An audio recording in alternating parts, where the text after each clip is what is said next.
ఈ సంవత్సరంలోనే తీసుకుందాం. మన ఈ గవర్నమెంట్ మేము ఎస్సీ ఎస్టీ యాక్ట్ చట్టం చేశామని చెప్పేసి, సబ్ ప్లాన్ చట్టం చేశామని చెప్పేసి ఎక్కడన్నా ఒక్క పని చేశారా? రాష్ట్రం మొత్తం మీద ఒక్క పని అంటే ఒక్క పని 12,000 కోట్లు ఎస్సీ ఎస్టీ సబ్ ప్లాన్ నిధులని చెప్పారు. ఎక్కడన్నా వాళ్ళు ఖర్చు పెట్టారా? ప్రజలారా మీకే అడిగేది. ఒక్క విలేజ్లో కానీ వీరు ఏమన్నా వేశారా? మార్చి దగ్గర వస్తుంది, ఈ ఇయర్ కూడా కంప్లీట్గా వస్తుంది. ఈ 12,000 కోట్లు ఏం చేశారనే విషయాన్ని మిమ్మల్ని అడుగుతున్నాను. ఎందుకంటే ఎస్సీ ఎస్టీలకు చేశామని చెప్పేసి ఇలాగే చెప్తుంటారు, కానీ చేసే ఒక్క ప్రణాళిక లేదు. ఎస్సీ ఎస్టీలను పావులా వడ్డీ పావులా రూపాయికి 5 కోట్లు ఇస్తామన్నారు. ఎంతమందిని ఇండస్ట్రియలిస్టులు చేశారనే విషయాన్ని నేను అడుగుతున్నాను.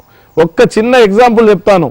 ఎస్సీ ఎస్టీ పిల్లల్లో ఇప్పుడు graduate, BTech, MBA, technical education చేసిన వాళ్ళు 100,000, 1,000, లక్షల మంది ఉన్నారు.